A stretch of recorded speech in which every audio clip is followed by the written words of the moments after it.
Student अब हम discuss करेंगे फाइलम मोलस्का के एनिमल्स में एवोल्यूशनरी एडाप्टेशन क्या है, मतलब एवोल्यूशनरी पॉइंट ऑफ व्यू से इन एनिमल्स में कौन कौन से ऑर्गन कौन कौन से सिस्टम इवॉल्व हुए। देखिए on the basis of organisation phylum Mollusca के जो एनिमल होते हैं ये ऑर्गन सिस्टम ग्रेड के एनिमल्स हैं, मतलब इनमें ऑर्गन सिस्टम का पूरा एक मौजूद है, सेटअप मौजूद है जिसके ज़रिए से ये ऑर्गेनिज्म ऑपरेट करते हैं। तो ये हाईली कॉम्प्लेक्स टाइप के एनिमल्स में शामिल होते हैं। स्टूडेंट अब हम इनके डिफरेंट टाइप के एडॉप्टेशन या सिस्टम डिस्कस करने वाले हैं। सबसे पहले हम इसमें देखते हैं कि डाइजेशन एंड न्यूट्रिशन का प्रोसेस कैसे होगा। देखिए फाइलम मोलस्का के जो एनिमल्स होते हैं इनमें कंप्लीट डाइजेस्टिव सिस्टम पाया जाता है। अब कंप्लीट डाइजेस्टिव सिस्टम का मतलब क्या होता है कि इनके अंदर माउथ और एनस दोनों होते हैं।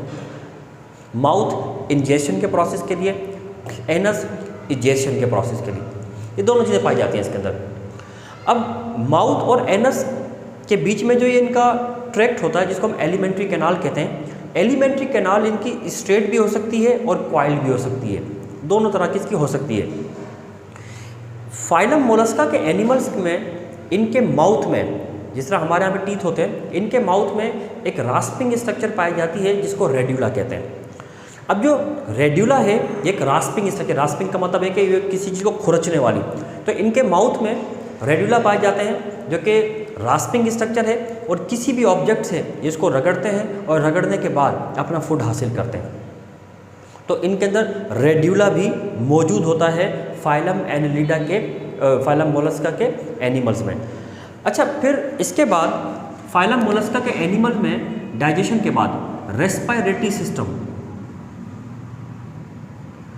अब ये रेस्पिरेटरी सिस्टम जो है फाइलम मोलस्का के एनिमल में होता है, लेकिन डिपेंड करता है इनकी हैबिटेट के ऊपर। फाइलम मोलस्का के वो तमाम एनिमल जो कि इक्वेटिक हैं उनके अंदर रेस्पिरेशन थ्रू वाटर, यानी वाटर के जरिए रेस्पिरेशन होगी तो उनमें गिल्स पाए जाते हैं। लेकिन वो तमाम एनिमल जो कि टेरेस्ट्रियल नेचर के होते हैं उन सब के अंदर रेस्पिरेशन का जो प्रोसेस है वो लंग्स के ज़रिए से होता है, और इनके जो लंग्स होते हैं इनकी मेंटल कैविटी के अंदर पाए जाते हैं। तो लंग्स टेरेस्ट्रियल में और गिल्स जो होते हैं वो इक्वेटिक एनिमल्स में पाए जाते हैं। इसके अलावा ट्रांसपोर्ट सिस्टम, इनका ट्रांसपोर्ट सिस्टम देखिए फाइलम मोलस्का के जो एनिमल होते हैं इनमें ओपन टाइप सर्कुलेटरी सिस्टम पाया जाता है। आपको पता है ट्रांसपोर्ट सिस्टम किसको कहते हैं? सर्कुलेटरी सिस्टम, यानी ब्लड वाला जो सिस्टम है, हार्ट वाला, इनमें ओपन टाइप सर्कुलेटरी सिस्टम पाया जाता है। अब ओपन टाइप सर्कुलेटरी सिस्टम का मतलब होता है कि एक ऐसा सर्कुलेटरी सिस्टम जिसमें ब्लड वेसल्स में फ्लो नहीं करता बल्कि बॉडी की कैविटीज़ में फ्लो करता है। ठीक है, तो इनमें ब्लड वेसल्स नहीं होती क्योंकि इनमें ओपन टाइप सर्कुलेटरी सिस्टम होता है। अब ये जो ओपन टाइप सर्कुलेटरी सिस्टम है इसमें ब्लड जो होता है छोटी छोटी चैनल्स या कैविटीज़ में फ्लो कर रहा होता है, इसमें किसी किस्म की कोई भी ब्लड वेसल्स नहीं पाई जाती।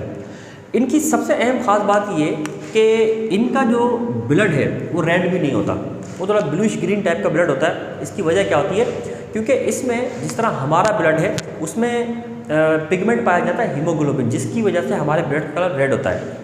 इनमें हीमोग्लोबिन के बजाय हीमोसाइनिन नाम का एक पिगमेंट पाया जाता है, और ये वो पिगमेंट होता है जो कि कलर प्रोड्यूस करता है, यानी ब्लूइश ग्रीन टाइप का जो इनके कलर होता है इनके ब्लड का वो प्रोड्यूस करता है। तो इनमें ओपन टाइप सर्कुलेटरी सिस्टम होता है, क्लोज टाइप सर्कुलेटरी सिस्टम इनके अंदर मौजूद नहीं होता। इसके बाद इनका है स्केलेटल सिस्टम। देखिए स्केलेटल सिस्टम की हम बात करते हैं तो स्केलेटल सिस्टम इनमें जो है वो एक्सोस्केलेटन, एंडोस्केलेटन ये और हाइड्रोस्टैटिक स्केलेटन, ये तीनों टाइप के स्केलेटन पाए जाते हैं। लेकिन इन एनिमल्स का मोस्ट प्रोमिनेंट जो फीचर है वो इनका एक्सोस्केलेटन है, मतलब इनके अंदर स्केलेटन होता है एक्सोस्केलेटन टाइप का।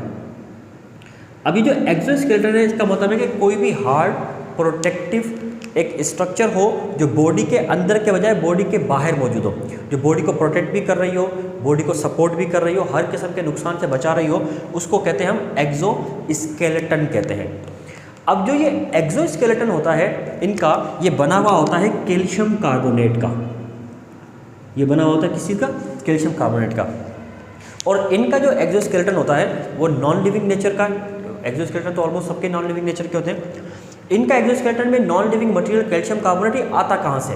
हमने अभी पिछले लेक्चर में डिस्कस किया था कि मेंटल एक लेयर होती है टिश्यूज़ की जो इसके ऑर्गन्स या बॉडी की सरफेस पे होती है, वो सेल ये कैल्शियम कार्बोनेट सेक्रीट करते हैं जिसकी वजह से ये इनका एक्सोस्केलेटन बन जाता है।